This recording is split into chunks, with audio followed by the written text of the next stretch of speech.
Et bonjour tout le monde, je suis ravi de vous retrouver en ce vendredi 29 janvier 2021. Et comme on peut le voir sur la map, le Bitcoin pousse. Aujourd'hui, il est au niveau des 36 500 $. L'Ethereum, lui, est toujours sur ces niveaux et se stabilise aux alentours des entre 1300 et 1400 $. On peut voir que l'ensemble de la map, sinon, est dans le rouge, à l'exception ici de Stellar Lumen, qui fait une performance de 10%, et le Dogecoin, qui lui a pris 1000% en une journée. On va sûrement en parler un petit peu aujourd'hui. Alors, on va commencer cette vidéo d'analyse. Mais avant ça, vous le savez, je vous présente très rapidement, hein, ça va être très rapide ce tableau en fait que je vous partage sous l'échange d'une donation. Vous avez toutes les indications ici en haut à droite, je vous mets la petite vidéo d'hier qui vous explique un petit peu comment ce tableau marche en détail, à savoir que vous pouvez ajouter toutes les crypto-monnaies que vous voulez et ça vient récupérer les prix automatiquement en temps réel. Voilà, de cette façon-là, et vous allez pouvoir remplir tout ce que vous avez sur chaque échange et vous avez un récap total de votre portefeuille. Voilà, donc n'hésitez pas à liker, à vous abonner, à commenter comme d'habitude, ça fait toujours plaisir, ça soutient le travail et on se retrouve tout de suite pour les analyses juste après cette petite introduction.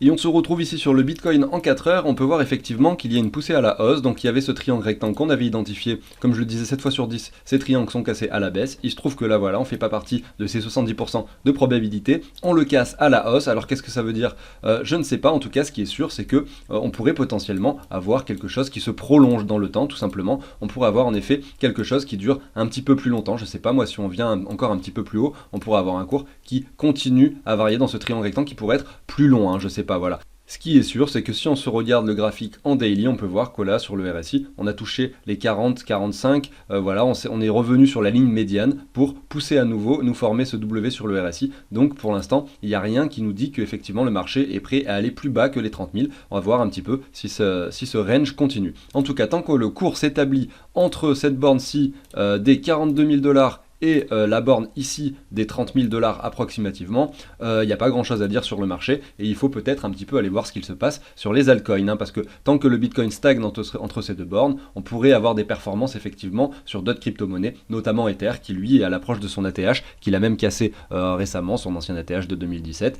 à voir s'il peut effectivement continuer sa poussée pour aller vers les 2000, les 2500, les 3000 $, qui sait, hein, le Bitcoin lui a cassé son ATH et a fait x2 en quelques semaines, pourquoi est-ce que l'Ether ne ferait pas pareil et donc partirait de 1400 $ de l'ancien ATH jusqu'à 2800. Également, tout est possible avec un Bitcoin qui effectivement pourrait stagner pendant cette période, hein, puisque les deux ne montent jamais vraiment en même temps. Finalement, quand le Bitcoin monte, l'Ether souffre face au Bitcoin et donc celui-ci stagne ou face au dollar. Quand le Bitcoin descend, également les altcoins souffrent. Et quand le Bitcoin stagne, les crypto-monnaies, les autres crypto-monnaies peuvent également performer à ce moment-là. Donc à voir un petit peu si le cours se stabilise encore un petit peu à quelques temps ici, quelques semaines, je sais pas, à voir ce qui va se passer là-dessus. Alors je ne sais pas si vous vous rappelez, hein, mais sur ce graphique d'Ether par rapport au Bitcoin, je vous avais tracé dans les vidéos précédentes ce joli triangle d'expansion finalement que l'on peut voir ici, vous voyez. Et là on est venu tester, hein, regardez ici, pile poil cette trendline. Donc on est venu la tester, je vous avais dit même le jour même où on l'a touché, je vous ai dit regardez, c'était en daily que j'avais regardé par la suite parce que je voulais voir si c'était vraiment le jour même. Voilà, on l'avait touché, c'était ce jour-là et derrière on a fait une mèche de rejet, une bougie de rejet qui est venue clôturer en dessous, hein. Et donc là en weekly on peut voir effectivement que maintenant on est en train d'aller tester les niveaux plus bas et j'avais dit effectivement que le niveau intéressant pourrait être effectivement ce niveau de résistance-ci. Donc aujourd'hui on y est. Est-ce que c'est le moment où justement où il faut acheter de l'Ether? J'en sais rien. En tout cas, ce qui est sûr, c'est que là, on a touché, donc on a fait ces jolis W que l'on peut visionner. Alors attendez, je vais vous les mettre comme ça, qu'on peut visionner comme ça, hein, vous voyez, W, et derrière on revient tester ici la neckline pile poil. Donc est-ce que le marché va aller plus bas? Je sais pas, en tout cas ce qui est sûr, c'est que si on se met un petit Fibo comme ça, il y a ce niveau intéressant d'investissement parce que là on est au 38,2 effectivement, et derrière il y a des niveaux pertinents également au 61,8, et peut-être qu'on irait effectivement, on pourrait venir retoucher cette trendline qui est donc en bas là, ici à cet endroit là, mais voilà, rien de sûr, à voir ce qui va se passer sur l'Ether. Donc clairement, hein, quand on voit ça, on se dit simplement que si donc ces figures-là, elles sont connues, hein, et généralement, quand ces figures sont cassées à la hausse, c'est-à-dire que si on vient casser cette ligne-là, ça peut partir de façon très parabolique, un petit peu comme la baisse qu'on avait subie ici, mais à l'inverse, vous voyez, ça peut, hein, c'est-à-dire que là, on a quand même cette résistance ici horizontale qui se situe par là, qu'on a breaké, qu'on est revenu intégrer directement. Si on vient la casser, ça fait une première confirmation ici, et derrière, la deuxième confirmation, et la confirmation ultime, je dirais, c'est sur cette trendline qui se situe ici. Si on vient clôturer au-dessus, derrière, on pourra avoir quelque chose de relativement parabolique sur l'Ether. Alors aujourd'hui, j'ai pas énormément de temps, donc la vidéo sera probablement un petit peu plus courte que d'habitude, que les autres vidéos d'analyse. On va aller voir les crypto-monnaies qui m'avaient été demandées en commentaire, à savoir déjà Omisego. Donc on m'a demandé Omisego effectivement. Donc moi je vais vous le regarder ici d'abord dans un premier temps face au Bitcoin. On peut voir que ce dernier, donc là je suis en weekly, ici on était au mois d'août 2020, on a eu une baisse, hein. On est revenu sur les niveaux bas précédents sur Omisego. Évidemment face au dollar il est monté puisque le Bitcoin est monté, hein, je le répète à chaque fois mais c'est évident. Et là si on se met un petit peu en daily, on peut voir que là on est en train de latéraliser et c'est ce qu'on recherche, comme je le dis habituellement sur les marchés, on recherche une latéralisation pour acheter. Donc ici il y en avait eu une, finalement c'était pas la bonne, hein, on est allé plus bas. Donc si vous avez commencé à accumuler ici, ben, c'est pas grave, vous pouvez accumuler à nouveau plus bas puisque vous avez gardé de la liquidité bien sûr. Et donc derrière, qu'est-ce qu'on voit ici? On voit effectivement que là on revient sur des niveaux intéressants, notamment aujourd'hui, hein, avec ce Bitcoin qui monte, les altcoins qui souffrent, et ben ça peut être intéressant effectivement, on revient pile poil tester les 61,8. Donc c'est assez pertinent finalement de mettre un petit billet sur ce niveau là si jamais vous avez investi déjà plus haut et que vous voulez acheter par palier. C'est un palier intéressant, même si vous n'avez pas investi du tout, effectivement c'est un niveau intéressant pour Omisego. A voir si cette fois-ci on a cette latéralisation qui va se conclure par quelque chose de haussier. On peut jamais en être sûr, hein, bien entendu, on ne sait jamais ce qui va se passer, sinon on serait déjà tous riches, mais effectivement on pourrait avoir quelque chose qui continue à latéraliser un petit moment pour grimper derrière, hein. Voilà, on attend une alt season, on attend quelque chose qui pourrait se passer. C'est un token qui n'a pas performé, donc il est intéressant à mon goût.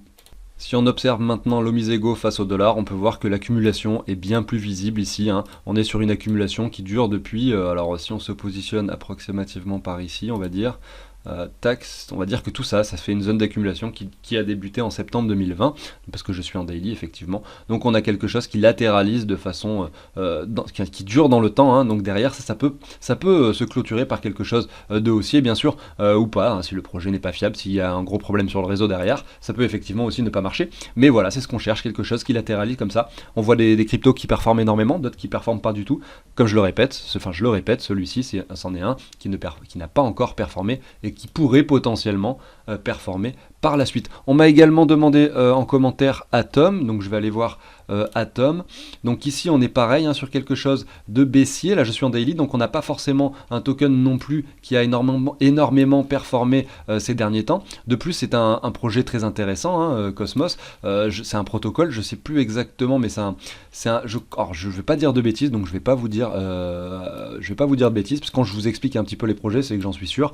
Là j'en suis pas sûr, donc je vais essayer de pas vous dire de bêtises. En tout cas on est sur des niveaux qui sont relativement bas. On a eu cette poussée récemment qui fait que voilà, on a eu un petit W qui est probablement visible. Alors je vais peut-être pas me mettre sur le time frame inférieur, mais vous pouvez l'imaginer ici sur le 4 heures qui est probablement visible. Derrière en daily on n'a encore aucune structure de validée, donc on pourrait se mettre un petit Fibo comme ceci, et quand on le regarde face au Bitcoin, imaginez une jolie target ici d'achat entre les 61,8 et les 78,6 pour Atom tout simplement. Et derrière on va attendre de voir si justement le marché continue à latéraliser, nous confirme derrière du coup ce W là, parce que si vous achetez là c'est pour essayer de jouer ce W là. Si on ne le confirme pas et que le marché continue à stagner, vous allez avoir peut-être d'autres opportunités, d'autres paliers d'achat, et si le marché va plus bas, vous allez essayer d'avoir également d'autres opportunités d'achat. Mais si l'alt season vient prochainement, comme ça pourrait être le cas effectivement, c'est un token qui pourrait effectivement, je pense, énormément performer également à l'avenir. Si on le regarde face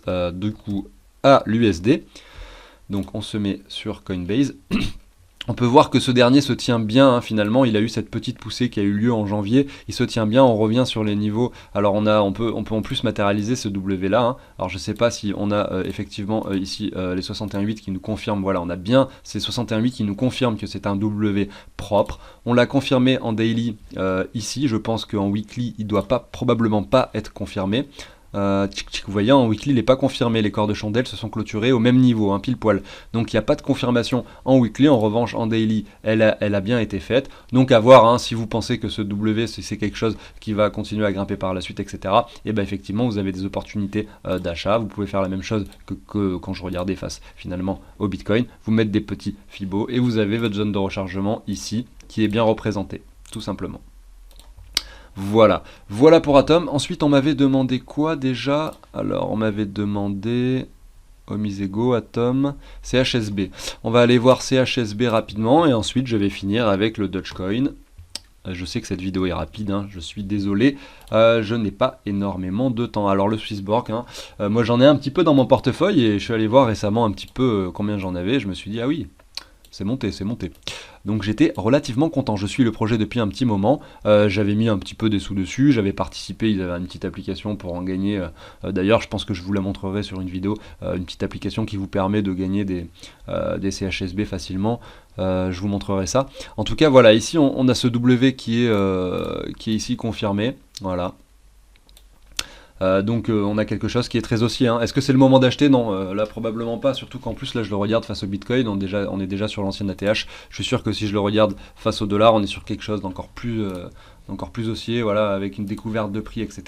Donc il n'y a rien à faire, hein. Si jamais vous n'êtes pas rentré dans le train, c'est probablement trop tard. Évidemment, il peut monter encore très très haut, hein, mais après une poussée comme ça, il faut effectivement s'attendre à quelque chose qui retrace. Et derrière, voilà, hein, vous allez avoir d'autres opportunités pour acheter, hein. Effectivement, vous avez ces niveaux-là, ici, cette reload zone qui est bien représentée par ici. Je pense qu'effectivement, le marché pourrait facilement retracer un petit peu sur Swissborg. Je vais quand même me retourner sur le Bitcoin. Tac. Voilà, donc effectivement là il peut y avoir en plus ici, hein, une jolie résistance, hein. Ça peut faire office effectivement de résistance, c'est quand même l'ancien ATH de Swissborg face au Bitcoin, donc là il y aurait aucun souci je pense pour qu'on revienne tester des niveaux un petit peu plus bas, notamment le premier niveau d'achat je pense ici au niveau de cette neckline, et ensuite on peut se mettre je pense quelques petits Fibo pour essayer de voir les targets supplémentaires. Vous voyez en plus, hein, la neckline elle représente pile poil les 38,2, donc c'est parfait, et derrière vous avez ici la reload zone, c'est la même chose, hein. Je pense que moi c'est plus pertinent en effet de le regarder face au Bitcoin pour essayer de prendre vos décisions, mais voilà, si le Swissborg face au Bitcoin revient dans ces zones là, c'est à dire qu'en plus il y aurait cette trendline ici qui pourrait être respectée, hein, c'est à dire que le cours il pourrait du coup revenir du coup par ici, en respectant donc cette optique de trendline ici qu'on viendrait retester en allant peut-être par exemple sur les 61,8 et derrière avoir la poussée. Je sais pas si ça va se passer comme ça, hein, je dis juste que là ça serait un bon niveau pour investir, clairement, mais les niveaux actuels ne sont pas pertinents. Bon bah alors là je viens de tout gâcher, hop, oui voilà, c'est bon.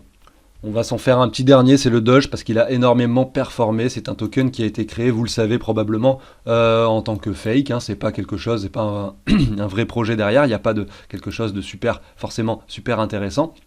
J'en ai pas dans mon portefeuille. Effectivement, bah, si vous aviez joué ce coup et si vous pensiez qu'effectivement il y allait avoir beaucoup de FOMO, bah, vous auriez fait x10 ici en 24 heures tout simplement. Voilà, 1000% en 24 oui c'est ça, 1000% en 24 heures. Donc ça fait même x11 en fait finalement. Et donc là, bah voilà, on est revenu, c'est comme d'habitude, hein, en plus c'est les aspects psychologiques du marché. Est-ce qu'on est revenu tester? Voilà, on est quasiment revenu au 61,8. Derrière, on nous refait cette bougie verte. Là, je suis sur des bougies 1 heure, hein, c'est impressionnant, hein. Vous imaginez que là, ici, c'était il y a quelques heures, hein, c'était hier en fait, tout simplement hier, quoi. Voilà, donc 1000%, impressionnant. On va voir un petit peu ce que c'est. On va aller voir sur CoinGecko, donc ce token, parce que bon, j'ai jamais vraiment suivi, hein, ce projet, hein, si c'en est un, hein, j'en sais rien en fait. Mais on va aller voir un petit peu sur CoinGecko ce que ça dit. Voilà, donc il y a une capitalisation. Alors, j'ai du mal à lire ce chiffre, hein. Là il y a 5 milliards, donc quand même c'est pas rien, hein. Il est classé 13e avec cette poussée qui vient d'avoir lieu, volume de négociation on est sur 25 milliards, là sur 24 heures évidemment c'est énorme du coup, hein, c'est parce qu'il y a eu effectivement ce pump. Donc voilà, hein, c'est quelque chose qui a énormément performé ces dernières 24 heures. Je pense qu'effectivement il y a des gros portefeuilles qui sont entrés dans la partie peut-être pour faire un petit peu FOMO les particuliers, c'est-à-dire que vous, quand vous voyez la crypto-monnaie qui monte comme ça, peut-être que vous avez envie d'acheter. Enfin je dis pas vous personnellement, hein, mais voilà, la majorité des gens ont envie d'acheter quand ça monte. Peut-être que beaucoup de gens ont acheté par ici et se sont fait punir derrière. Peut-être que le token va redescendre aussi vite que ce qu'il est monté, avec quelque chose qui va redescendre ici directement, je ne sais pas. En tout cas moi je m'amuserai pas à en acheter maintenant. Et je vous le dis, hein, si vous avez envie d'acheter de ce token, je préfère prévenir sur la dangerosité un petit peu et le risque que cela représente tout simplement. Voilà, donc écoutez, j'ai fini la vidéo d'aujourd'hui, j'espère que ça vous a plu. On se retrouve de toute façon très bientôt. Alors est-ce que je ferai une vidéo ce week-end? Je ne sais pas encore, je verrai demain, mais probablement. Sinon on se retrouve au quotidien pour des analyses dès lundi, avec des vidéos sur l'investissement, avec des vidéos sur le trading, avec beaucoup de contenu au quotidien. Donc n'hésitez pas à vous abonner, à liker, à commenter, comme d'habitude. Et je vous souhaite une très bonne journée et un très bon week-end. Salut tout le monde!